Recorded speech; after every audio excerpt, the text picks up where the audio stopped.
हाँ, तो हम लोगों को आज पढ़ना है सत्ता की साझेदारी, और ये 10th में नागरिक शास्त्र का पहला चैप्टर है। पहला चैप्टर है नागरिक शास्त्र का, और हम लोगों को पढ़ना है इसमें सत्ता की साझेदारी, और इसमें दो देशों के बारे में बताया गया है। दो देशों के सत्ताओं को बांटा गया है। पहला देश है बेल्जियम, जिसको आप लोगों ने देख रहे हैं कि यहाँ पर लिख रखा है बेल्जियम, दिखाई दे रहा होगा बेल्जियम।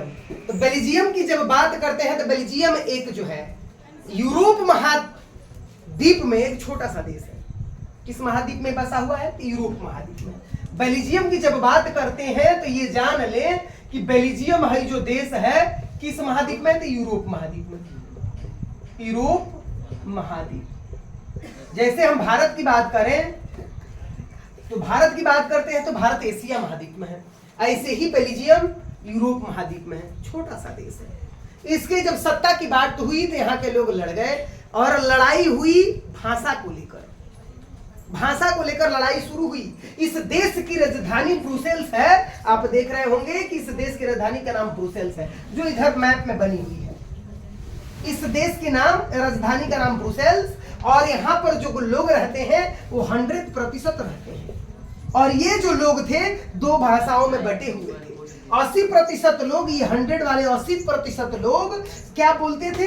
तो 80% लोग आप लोगों को दिख रहे होंगे कि बोलते थे फ्रेंच, और इस राजधानी के 20% लोग बोलते थे डच। इन दोनों की जब तुलना की जाती है तो फ्रेंच के लोग जो थे, फ्रेंच बोलने वाले धनी थे, समृद्ध थे, शक्तिशाली थे, लेकिन डच वाले इनसे पैसे रुपए में कमजोर थे और शक्ति भी नहीं था, इनके पास कोई हथियार नहीं था, लेकिन दोनों के बीच जबरदस्त तनाव था, लड़ाई होती थी भाषा को लेकर के। हई कमजोर तो थे, पैसा तो नहीं था, लेकिन शारीरिक ताकत था, कहते काजा को कूट देते हैं, डरते नहीं थे, भले इनकी संख्या 20% थी।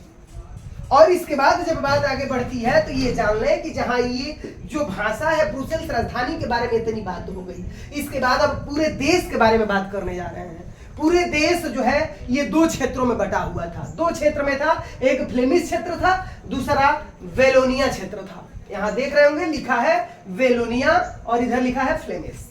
इन दो क्षेत्रों में फ्लेमिश जो लोग थे 60% थे, और बेलोनिया जो लोग थे 40% थे। अब देखो फ्लेमिश वाले में ही 1% अन्य भाषा बोलने वाले लोग भी रहते थे। जो फ्लेमिश क्षेत्र था उसका 1% लोग क्या बोलते थे? अन्य भाषा, और 59% लोग डच बोलते थे। इसके बाद इसमें जो बेलोनिया क्षेत्र था उसका 40% लोग, 40 के 40% लोग फ्रेंच बोलते थे। ये इस तरीके से यह देश बटा हुआ था। इस देश के चारों तरफ की जब बात करें तो 4 देशों की सीमा लगती थी। एक क्षेत्र में था फ्रांस, इसके एक सीमा पर फ्रांस बसा था, दूसरी सीमा पर नीदरलैंड, तीसरी सीमा पर जर्मनी था, चौथे सीमा पर लग्जमबर्ग। ये 4 जो थे चारों तरफ से इस जो बेल्जियम देश है उसको घेर रखे थे। अगर बेल्जियम की तुलना भारत से करा दी जाए कबूतरों, तो भारत के हरियाणा राज्य के बराबर, भारत के हरियाणा राज्य से भी छोटा यह देश है। किससे? तो भारत के हरियाणा राज्य से भी छोटा देश है। इस तरीके से हमने आज पढ़ा किसको? बेल्जियम देश को, जो कहां पर स्थित है? यूरोप महाद्वीप में, और इसकी सत्ता जो बटी थी इसके बारे में हम लोगों को आज जानकारी मिली। धन्यवाद।